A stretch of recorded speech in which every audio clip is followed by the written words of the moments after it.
hapon sa itong tanan guys, no? O na ni pagka-proseso guys, yung magbuhat og uling guys. Yung iba guys, dito sa ilalim. Pero sa amin, dito ko na sa taas sinisindihan. Okay, kaway dyan. Marunong ito. Magandang hapon. Mga ilang haba to? Nasa mga 25 meters yata to.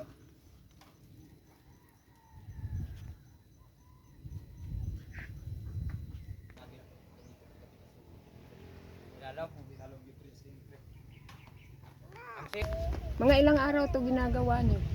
Na siguro sa mga 8 araw to, 8 araw o 10 araw before mapula yung apoy.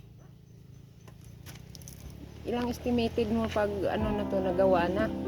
Ilang sako kaya?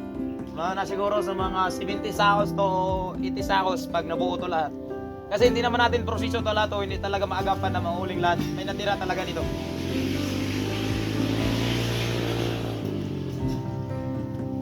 Mga ilang araw din yan matapos. Lahat na yata to na sa mga 8 araw o 10 araw. Yun talaga. Todo, lagi.